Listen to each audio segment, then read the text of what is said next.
I've seen the film a few. Is this on? Yeah. Okay. Cool. By the way, I've done the introductions. Like oh right, yeah, like good. You asked me to. Good.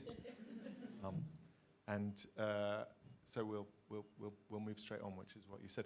Look, I've seen the film a few times. I find it incredibly moving, and I saw it with my wife. I watched it with her wife. I saw it myself. I watched it with my wife and it's just a very moving film. But I think, from the conversations I had when I was watching it, people start by going, because I checked the audience out as they were coming in, of a certain age, a lot of them, yeah?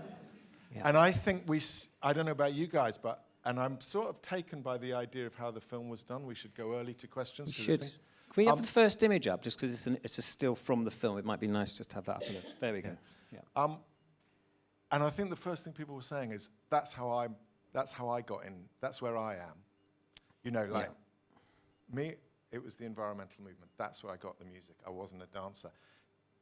And I'm sure people were watching it going, that's me, that's me. What about you? I came relatively late to it, to be honest. I'm sort of like late 80s. So it's more like the Traveller Spiral Tribe thing was something I was into, and that club at the end. So I wasn't there right at the beginning. I would never say I would be. But weirdly, I heard that music, a lot of that music in gay clubs in London in sort of 86 to 86, 87, but not in sort of the rave situation as you see there. But that's a big responsibility, though, to make a film about something that a lot of people are experts at because they've lived it. So I felt a responsibility to tell the story, if you can call it in those terms, in a way that wasn't the traditional way, which is just a lot of people sitting in front of their record collections or in recording studios, just reminiscing. I wanted to make it a bit more about now, hence the kids, basically, the young people. Yeah, I think the kids, the film's about the kids as well, isn't it? It's as much about the kids and the response. Probably should call them young people, shouldn't we? Because they're not. They're not. Yeah, you're right. They're all A-level students, A-level politics students. Super smart and really on the button with it. Why did you go for this? How did you come up with that idea? Well, I went to give a talk at the school. It's a school in North London, in St John's Wood State School, and I went to give a talk there about 6 months before I made the film. And I don't have children, and I just didn't know what to expect at all.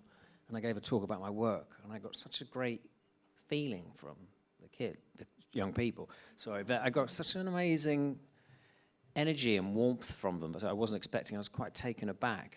And so for me, it was quite a poignant experience. And I just thought, when this commission came up, I just thought I'd like to go back to that school and do something there, do a talk there, or presentation, and base it around them.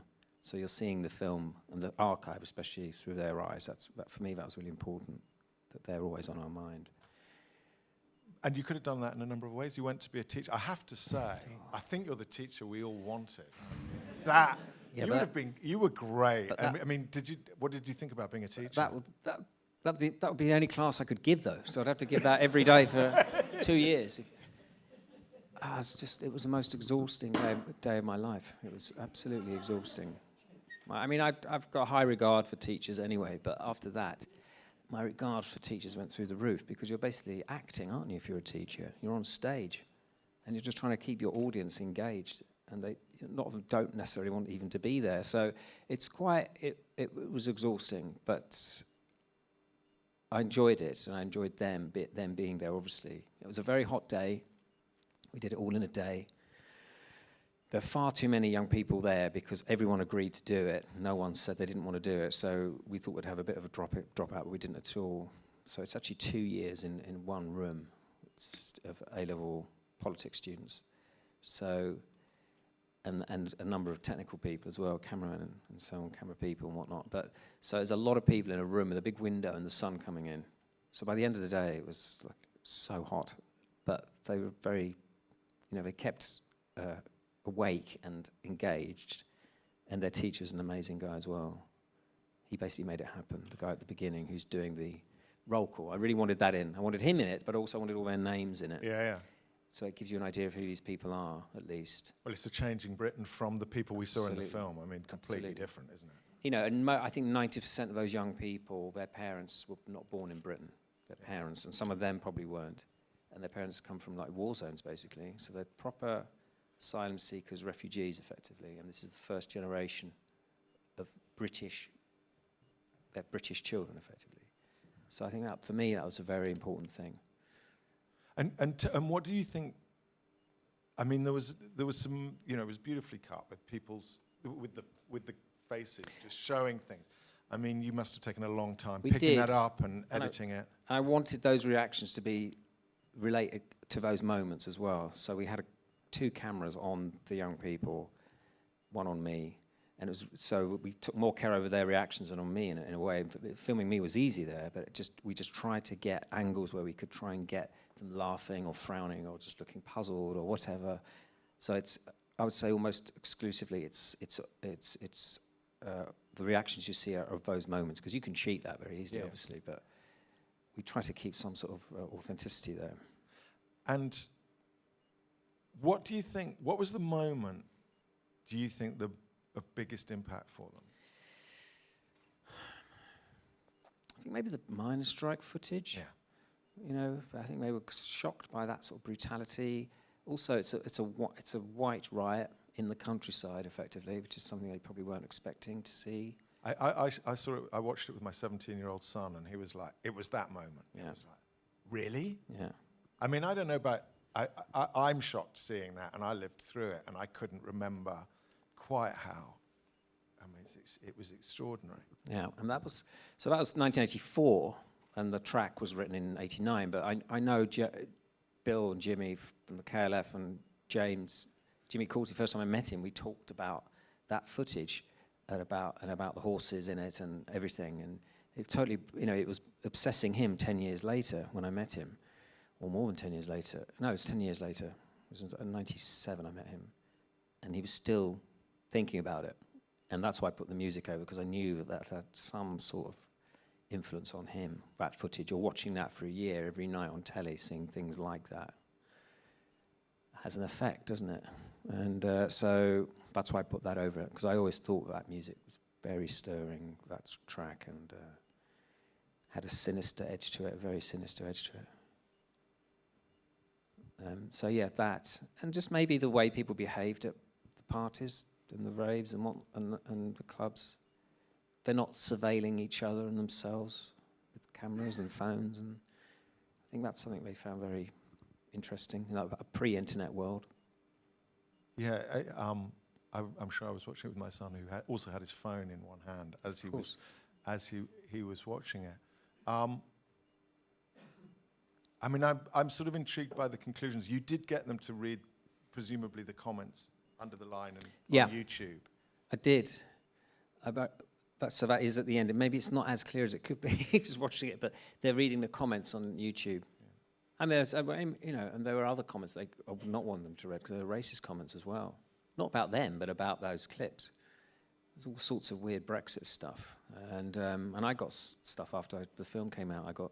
People wrote to me saying how disgusting the film was, sort of Marxist brainwashing propaganda, you know, all this stuff, which is hilarious. And, you know, saying you shouldn't be allowed anywhere near children, saying stuff like that. You know, raves were not about that. They were not about that, you know. Which for some people they weren't. Obviously, some people went to raves to get off their heads, and that was it. That's all it was about. I mean, you clearly said it wasn't. Some of it wasn't political. It was. Well, quite. I mean, but the context is political. Absolutely. And I mean, that's, in a sense, you said it was.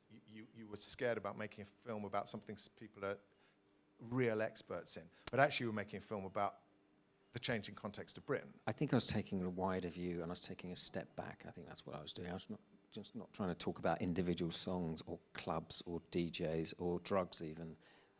There's one mention of drugs in the film, and I actually wanted to make a film with no mention of drugs in it.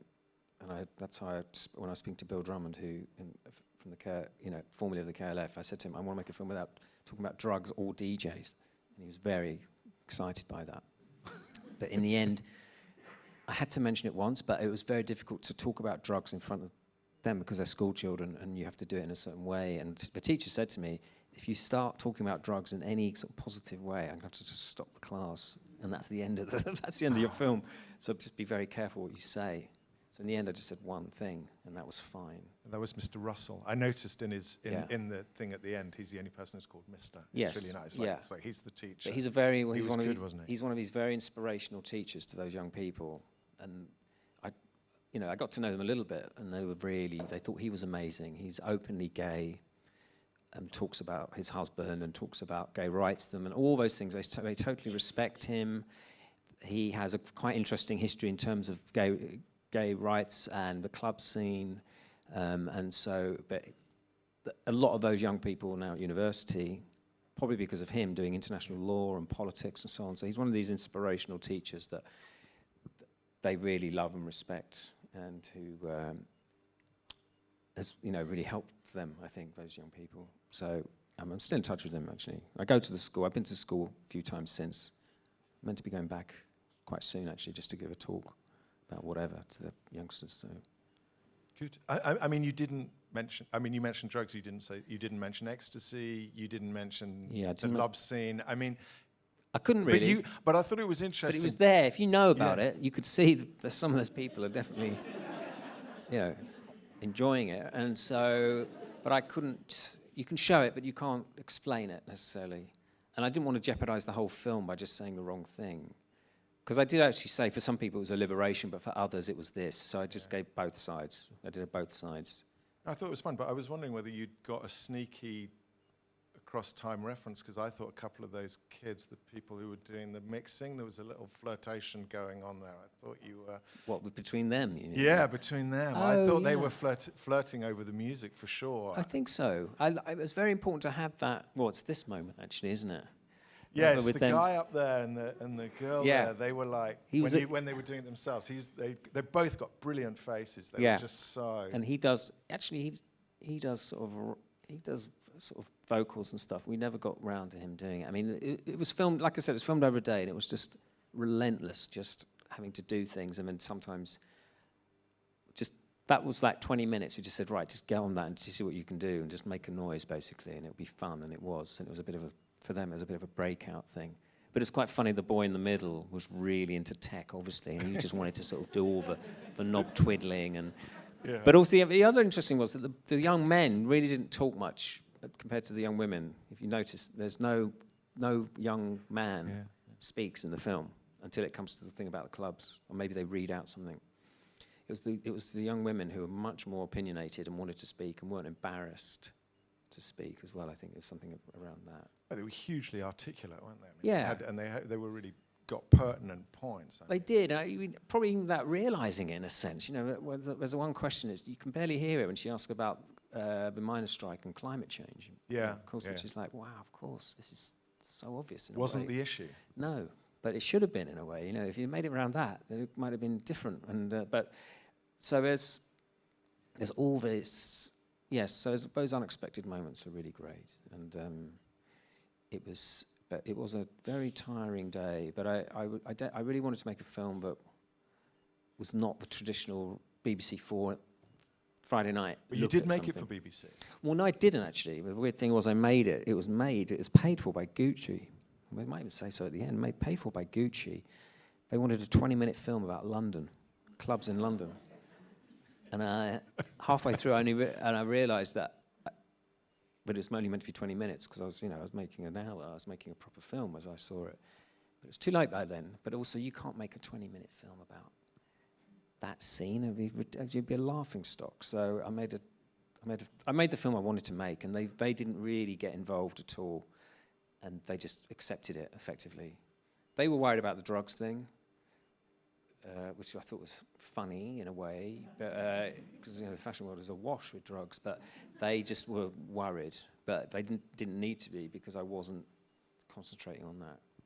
What did they do with it? I mean, it was shown. It doesn't look like a Gucci film. No, it wasn't meant to. Because the other films they made 4 films about music. One about Detroit. One was meant to be about London, but wasn't.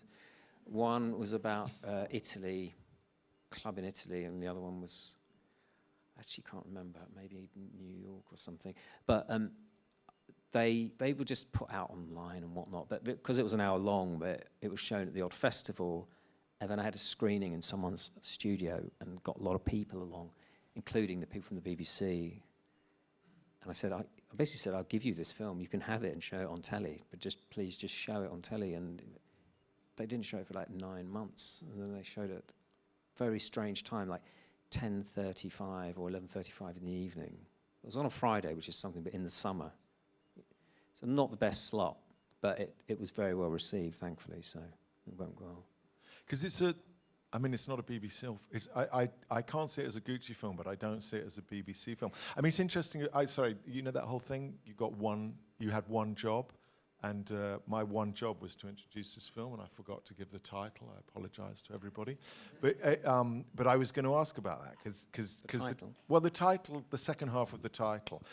The first half of the title was interesting, because when I first saw it and saw the film, I thought it said, everybody knows their place, an incomplete history of Britain. And I thought, yep, wow, that's what Britain's like. And then I went back and looked at it. Yeah. But you know, the sense that you say it's an incomplete history of Britain is, how did... Well, I had to put that in because I just thought it's not an excuse, but it's just a way of... if someone says, well, you didn't put that in. And I said, well, no, it's an incomplete history of Britain. That's why I didn't put it in. And so that's why I did it. Everybody in the Place is actually a song by the Prodigy, which is about clubbing. I think it's about not even clubbing, it's about being at a rave. It's a song about the scene. And we didn't use it in the film in the end because we couldn't get it to use. It never quite worked out why that was. So we didn't use it. But I just kept the title because it's actually a great title. Because it's a film about bodies together, doing things, but dancing or picket lines or travelling across Britain. So it's all about the moment. And it's got a great video if you want to look it up. Yes. So I just thought, well, let's keep that, but we'll use that other song, which is an amazing song as well. And we'll use that to top and tail the film. I sort of thought that you were saying incomplete history, not in that defensive way, but slightly in the defensive way.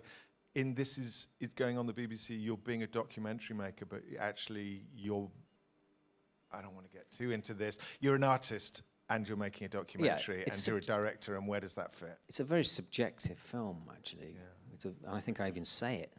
Yeah. I think I just say it's just my opinion. It might not be true, but it's my opinion. So it's not meant to be the definitive voice of this is what the 80s were like, and I'm going to walk around and tell you what it was like, because it was never going to be like that. He could have said an alternative history of Britain, but that word is overused, so I just thought incomplete. It makes it feel like a house that hasn't been properly built. It's like ruins almost. So I just wanted something that was... It's just one person's version of something, basically. And just on that, maybe we'll look at some other histories you've got. I was just going to ask you one thing, how you see it, because you did get them to read the comments underneath. Yeah. And I was worried... You know, whether we're slightly okay boomer about this. Well, even watching it back felt a bit awkward, actually. But I was trying to tap into the idealism of that moment for people, because I understand that myself, what it's like. And so for me, but I understood those quotes. But yes, it is a bit, because everyone's just going about mobile phones. But you do feel that young people, mobile phones is a liberating thing, but also you're tied to it, and it's a pain in the arse as well. And so I think there's that feeling about it with the young people. Sure, but the means of production, to go back to your Marxist lecture, is even larger now than it was then, isn't it? I mean, and you did hint at that. Look, this is what technology is coming, and they really own the means of their cultural representation, and they've pulled it outside all of the channels that we had and grew up with. Absolutely, and that's why I thought I like the idea of reading out Marx. I thought that's a good start. Obviously, it annoyed a lot of people watching it, but I was happy for that at the beginning. But I think they understood what was going on. You know, they're not stupid by any means, and so I think they were quite puzzled by it, because I think the thing for a lot of them, even though they're politics students, you don't necessarily study that in politics. You study the structure of Parliament and the sort of technical aspects of it. And because most of their parents, if not all of them, were born outside the UK, the parents can't pass on memories of growing up in the UK, of what happened. So there's no folk memory for them of these events. So for them, it was the first time they'd seen that. Even, the Traveller movement thing, for example, was really amazing footage, I thought. And in a way, I was just trying to show them aspects of British life or recent history they might not be aware of that might make Britain seem a little bit more interesting a place, less rigid in a lot of ways than you might think. Also, this is just after the Brexit vote. You know, they've got this terrible potential years ahead, you know, anti-Islamic behaviour and racism and Brexit, and it's just it's a very uncertain future for those young people. It was pre-pandemic at least, but you know, you got that as well. It's like, wow, it's quite tough growing up. I mean, I suppose we thought it was tough growing up too. I mean, but no, I don't think they look at that near history and that part of British, and I'm sure Michael Gove would not have liked your thing on the curriculum. You hope not. Yeah. I was wondering if that takes us to the Putin films in a sense, because that's just going on to looking at the contemporary divisions in Britain and where we've got to from what you showed. Yeah, I gave a talk recently and I showed this film, and I gave a warning, but we're going to show a little clip. We'll do questions. I know we've got kind of a time thing, but we're sort of going to the dark side now. I mean, literally, we're going to the dark side. Can I have the next slide and then the next one? Then the next one. This is a film we might show a clip of that I made in Parliament Square in 2019. I just went about half a dozen times and just interviewed people. Could I have the next slide, please? Like this guy, for example. I basically interviewed people who were on the right, if not far right, and I just tried to ask them why they were there and what they were doing and what they thought about Britain and how it was for them, and not necessarily even about Brexit, but it was just trying to sort of get into the minds of people who I felt had been absolutely brainwashed effectively by years of reading or listening to reading certain newspapers. So if we could have the next slide. So this guy, and then I went to a far right. There was a day on 29th of March 2019, which is when there's all those votes that were meant to happen and things were meant to be triggered and they weren't. And this was the day when it's called Brexit Betrayal Rally in the centre of London, and I've never seen anything like it in my life in terms of the people that were there. It was really a gathering of all tribes of conspiracy theorists and far-right fringe groups, strange groups, people wearing insignia from tiny little radio stations in the Midlands, and then very odd people. This guy was there who was tattooed all over his body. Can you have the next slide, please? Obsessed. There we go. Really strange sort of tattoos. And in the film, which I won't show that section actually, I just still the image like here, and then I do diagrams about what those tattoos mean, because there's a lot of numerology, biblical stuff, biblical references, but numbers that have meaning in the Bible. There's a number, you can just see it. We see England 4, Germany 2. You know, there's football. Just below that, there's an 8, and it's actually 2 8s, which is Heil Hitler. 2 8, H is the 8th number of the alphabet. And then the dates on him, both of those dates, 31st to 7th, 75, 26th to 5th, 89, both happen to be dates when the American army in Iraq, but also the British army, killed civilians. And so there's this strange thing going on there. And he's obsessed with the Crusades. He had a crusade, you know, Deus Vult there on his head is the Crusaders' battle cry. So a lot of strange people like that. Can I have the next slide, please? And then I bumped into a group one of the days of these young people who, in a sense, are really very similar to the young people in the film. They're these young, British, Asian people, young people. And they talk about what it's like to be in this environment. And I think we're going to show that. And then afterwards, we're going to show, there's a clip of them talking, and then there's another little clip of the yellow vests. But I think we're going to show that It's the next one, I think. Okay, so basically, we were singing this chant down there, Turn it up where a they bit. were fighting. Put me down. And this old lady told us that they to go go back to our country, and I was just like, normally people say this, but I actually don't get hurt, but I actually got hurt by that because I was born and bred here. I'm from Manchester, I'm from London as well. Like this is racism. our nation This is too. it's our nation too. Like Our country we might be brown, but we are British too. Not everyone who's white is. Oh, is that it?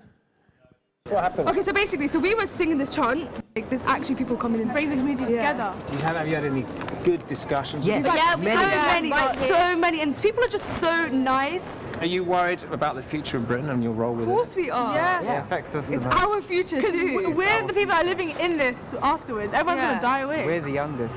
Did you find after the vote at all that people became more racist to you? Yeah. Yeah, 100%. definitely. Because they saw they got their way out of it with the vote, so they thought they could express their racism. Now that the country's leaving the EU, they could be more openly racist because that's what the people wanted. So they thought.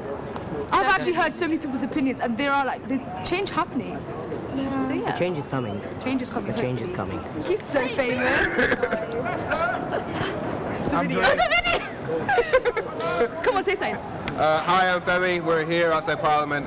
Brexit's falling apart and everybody can see that. Even people who voted for it absolutely hate it. Let's get a new vote. Get young people more involved. Yes. Exactly. Our future, our choice. Yes. It's our nation too.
We are part of the Yellow Vest movement that's that fine, started actually. back in You can just have December. And we're a peaceful movement. We sing, we chant. We're all friends. We've all, we haven't got the infight. So it just goes on a bit. But actually, that's one of the women who's part of that group where they're playing the Bob Marley song. And I was trying to talk to her about why she was there, for what purposes and so on. But I mean, I think the two films, I mean, and we'll ask questions now about the film, but the second film that you were doing, I mean, you're framing the whole of, that period of Britain, that it goes from there, what happens under post-industrial, we go to a service economy, we do this, and then we fragment in the weirdest and upsetting ways that we struggle to get our heads around. yeah. And I called it Putin's happy because a lot of the people, there's another interview later on, we won't watch it though, a woman who just watches Russia Today, she lives in Truro. She looks just like anyone would look, someone's mum almost, and her brain has been totally bent round by watching Russia Today and reading certain websites and stuff. But so it really is about white radicalisation, sort of Middle England being radicalised over a period of time. So it's in a way it was fascinating, but also it's incredibly depressing. And so you do those filming, you go home and you just sit and just think, what is going on? This is terrible. And then when I showed the film to people, they couldn't believe it either. And they thought, why didn't we all just go down to Parliament Square? Why were we just letting it? They weren't outnumbered, but the pro-Brexit people, that group with the Bob Marley, they were incredibly offensive and quite nasty to people, and they knew legally how far they could go in terms of intimidating people, and they would intimidate people quite potentially very violent, but they weren't. A lot of them are former football or current football hooligans as well. There's a lot of that going on. So it's a really unpleasant atmosphere in a way that you would never expect in Britain. I was very shocked to see it. I just innocently thought we could never be like that, like America, basically. This will get cheery. Yeah, because we had this great film and it was wonderful, and the young people were amazing. Yes, and they're amazing there as well, those kids. And they were amazing too, weren't they? They were again, they're really optimistic. The only optimistic people in that film are a group of young people who've been racially abused. All the people that got Brexit were absolutely angry and still full of hate and just bile and anger at everyone and every politician. They would never be happy, and that's how it felt. Even though they'd got it or it was coming, you felt that it just wasn't enough, really. And they were so down on Britain, pessimistic about the future, about life was always better in the past, just after the war, basically. That was when life was great, basically. And so... do we have questions? Yeah, I was going to just... let's go to questions. I was going to say one thing, I might do it Oh, at the no, end. say it. Well, I was just going to say about you as a filmmaker, and as it happens, today is World Kindness Day, and I had one of these emails, and I just do think you make films, and you know, I don't want to embarrass you because you're British, but you are extremely kind about, you're not impartial, you're very partial, your politics are very obvious. Yes. But the way you allow people to have a voice, I think, is done with that. You do not push people up there to then mock them. No. I mean, you don't. And you must do that on purpose. You must work at that. Well, it's very easy to do that, but also in that moment when you're interviewing or talking to people, you don't really want to get into a row with them because all their mates are nearby. And as soon as people were going around looking for arguments to join in with. And so there is a bit of self-preservation, but my point, I wasn't going there to change people's minds. I was actually going there to find out what was within people's minds and what was going on. I mean, we could show another. What time is it? What time do we have to finish by? We've got to finish by 5:30. Okay, all right. Okay, know. well, we should have questions. I mean, I didn't mean it about that particular. I meant it about all your films. So Yeah. even when you're looking at people who are obsessive about something, Well, in the point where we think they're weird, Yes. you are obviously not thinking that. Not really. I mean, I don't. We can talk about the Depeche film, but Yeah, we don't have time. But there's some obsessive fans there, and if you're making a film, you want people like that in the film for a start. Yeah. So you're very grateful that they want to be in the film, and you have a lot of time for them, and you're very fond of them. So, and they're people that make things memorable. And actually, I don't think that they're when families do get into a band, I can totally understand that. I can't really understand sport, but I can understand when people get into music or culture in some way. For me, that's great, and I love that. It's no different from being into a football team, really, or obsessive about a football team if you're into a band. Yeah, no, I get that, but I think just the way you make films is uplifting. And well, thank you. Now, what have we got? We got a hand. Could I have a bit more light so I could see? But there's a. Oh, there's a roving mic. Right there. Mic on a stick. There's a roving mic. Yeah, wait for the mic. That was the second time I'd watched the film, and this time it struck me, I guess, the kind of uniqueness and specificness of land in Britain and ownership of land. And I think particularly now it is a real sort of class divide between the kind of landlord class and the landless, and the landless tend to be young people. And I guess this time watching it, it really struck me about, especially looking at the raves on land that technically wasn't owned, and that kind of protection of ownership of land. And when you said the thing about being in the countryside and not knowing where you're going, and I basically just wondered what your thoughts were on that. Well, I was very interested in, I love the countryside, but it's true, I have no idea what to do when I get there, and I don't know what I'm allowed to do. And if I can't do that, and I'm a middle-aged, white, public school educated person, then for those young people in the film, how are they going to feel when they're in the Yorkshire moors? It's actually a very threatening environment, potentially. So I felt that, but also about the whole idea of those New Age convoys, as they were called, just travelling constantly on the move, trying to find somewhere to encamp. when they weren't allowed to, being moved on through counties, from one county line to the next, and all those things for me really brought up all those questions about land. And then you have raves where people are encouraged to leave cities and go into the countryside and go on pieces of land which may have been legal or illegal. Most of the time I think they were common land, so they were vaguely legal, I think. So that was, for me, was interesting, leaving cities to discover the countryside through that music. So for me, the ownership of land is really, it's so key to so many things that are happening in Britain and problems within Britain. But it's, I'm glad you picked that up, because that, for me, that was a very important thing about the countryside. There's a question at the front.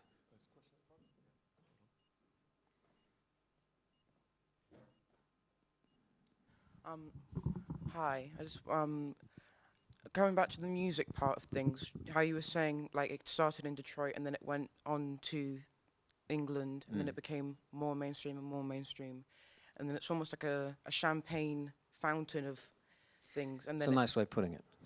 And then it came into the 90s, and then you had people like Bjork and Aphex Twin who kind of created that electronic style. Yes. And then that's like trickled down into my like Gen Z's generation. We've had like hyperpop, now it's gone into all different, like the LGBTQ community's got like and different like almost like spin-off shows of. Yeah, well, that's the beautiful thing, isn't it, about music, and culture, is you never know really what effect it's going to have and where it's going to end up.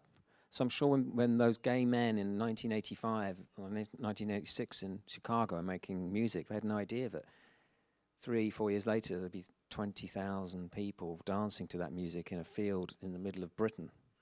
That those accidents of culture, or those journeys that songs take or music takes, can't be controlled really. And so I love that. I love those relationships that it became adopted in Britain, became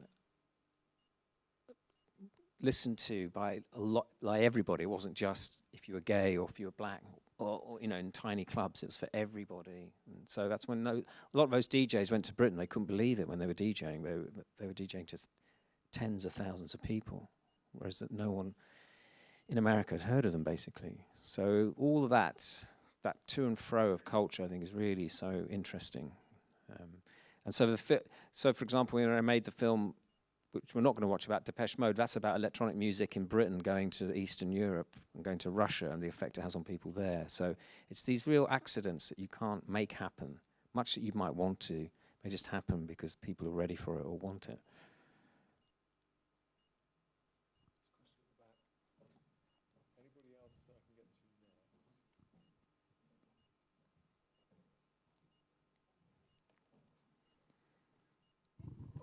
Hi there. Thanks for that, Jamie. That was great.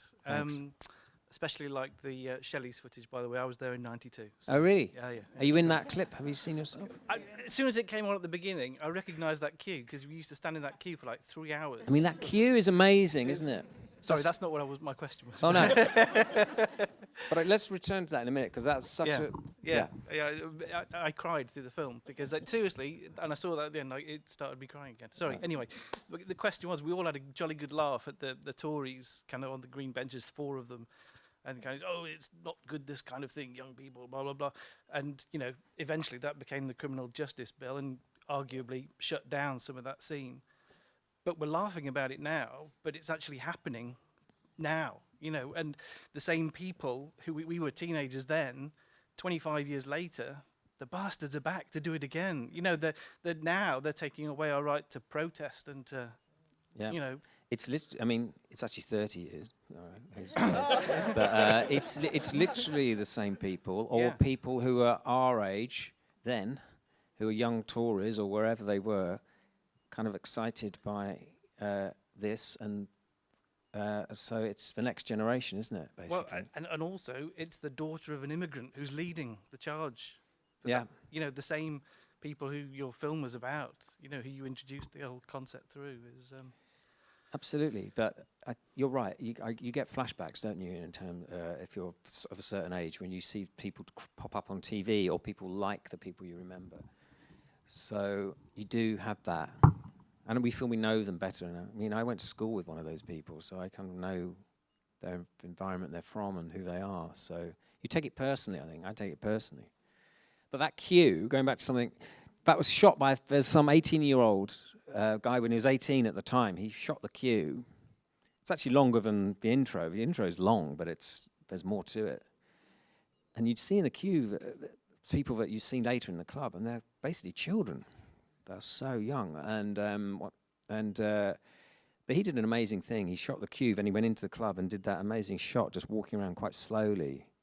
I mean, it's very well shot. It's a lovely piece of footage. But even he didn't want to be named in the film because he was worried that people would, because of the association of the music and drugs, thought it might harm his business. It's amazing. So that's why we... What, today? He thought people might frown upon him for doing that when he was 18. Now he's in like mid-40s or something. But people who film clubs, especially then, because no one was really filming it, they've done a huge service to anthropology and to social history, I'd say. And that clip especially. But I'm glad you remember it. And you probably remember people in that queue. There must have been people you must have known, I imagine. But for me, the queue also is a little bit like the queue outside factory gates or something in Victorian England, like 6 in the morning. You have to get in, you have to be there on time, or you get your pay docked. It has a feel of that. People waiting expectantly to go to work, but they're not. But they're sort of working in a different way. There's a question up there, but while we're going to the lake, do you want to put your hand up again? So, I loved that cue, but that guy who's chewing gum and then he winks. It was just like, I remember that so well, that mannerism. I just remember that from that time. Sorry, we mustn't. Yeah. Yeah.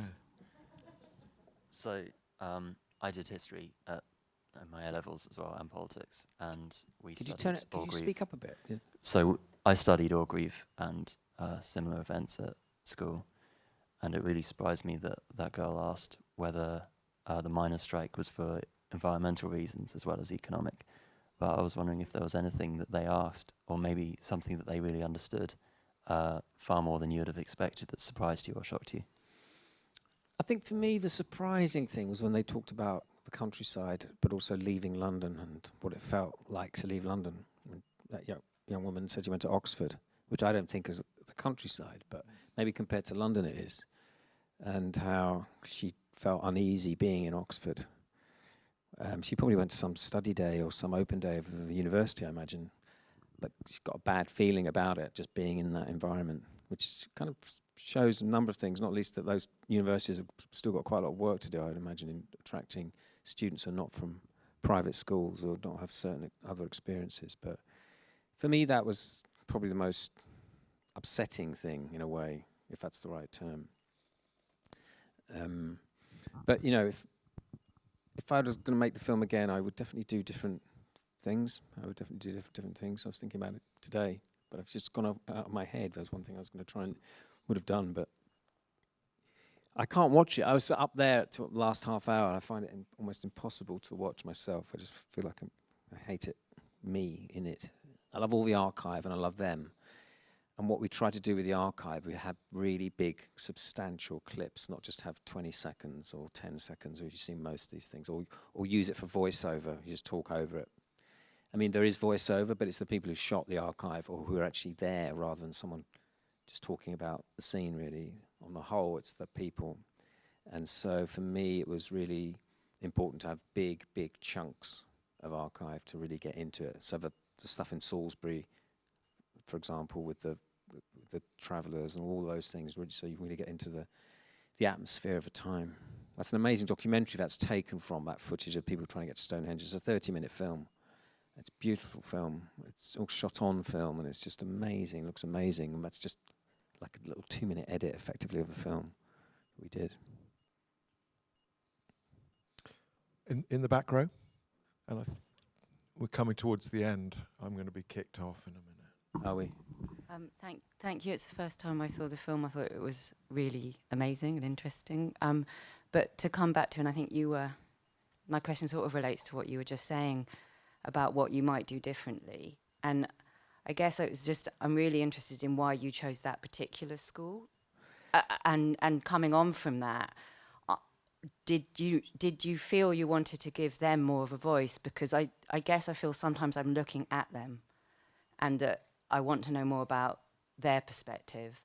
And I think there's a lot of surprise that young Muslim women are articulate, which to me feels like a shame, because that's not a surprise, you know. And I just wondered whether that comes up around the film. It brings up a lot of really pertinent issues, I think. Well, I wouldn't say I chose the school. The school sort of chose me because they asked me to give a talk. I think that's what happened. There's an organisation called Speakers for Schools where you go into state schools and give a talk. And they asked me if I'd go to that school, and I said yes. So, in a sense, I was chosen by the school to do that. And then from that, like I said, I just thought I'd go back and teach or do this thing in politics class. So I sort of knew the makeup of the school in terms of the demographic and the young people, because I'd spoken to the teacher and he told me about where they come from. A lot of them travel a long way to get to the school. They've been moved out of London because of the bedroom tax and all these terrible things that they'd had to go through. A lot of these young people, they loved the school, so they would travel. One student, he said, was travelling from Southend to get there, which is incredible because they had to move the family out of London. So there's that. In terms of the women speaking, that was just how it was in terms of they were the ones speaking. And yes, I probably would have wanted to spend more time with them and get them to talk more. But it was just, we were on such a, we had, you know, like I said, it was shot in a space of about 4 hours, the whole thing. And I think to begin with, they weren't used to a camera crew being in the class. So they had to acclimatise to that and lights and other people. The room was full of people that you can't really see around the edges. And so I think for them, it wasn't an experience they were particularly at ease with necessarily. And so it took a bit of warming up, in a sense. But I did ask the teacher before, who do you think is going to speak best? Who's going to talk more? And he said it'll be the young women. It won't be the young boys, young men. And so that's why they were some were sat at the front, because we knew that they would be more interested and more engaged with it. But yeah, I mean, strangely enough, the BBC, after they showed that film, and the response was good, they wanted to do a whole series of films like that, of someone going into a school and teaching a class. And we sort of had it worked out what it was going to be when the pandemic happened, so we didn't make any. I wanted to do one on disinformation and one on open source intelligence, video games, football, you know, quite meaty subjects.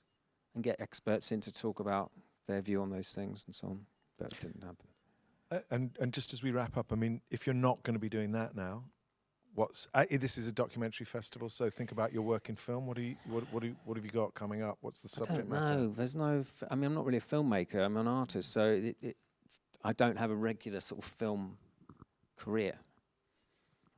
I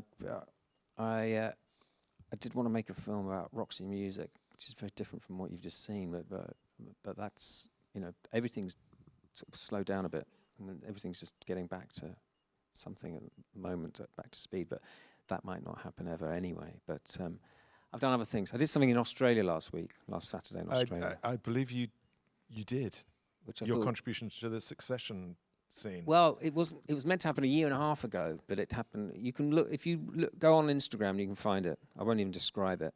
But I thought I was going to get death threats, but I haven't yet. So we'll see. It still might come, you know. That would be from them, presumably. Well, it'll be from far-right people, but I did turn all comments off, so because I just didn't want to read even positive ones. I didn't want to read. It was just distracting, so we'll see. Well, we're coming to an end. Thank you, everybody, for coming. And before you turn the comments off, they're going to be positive. So thank you so much, Jeremy.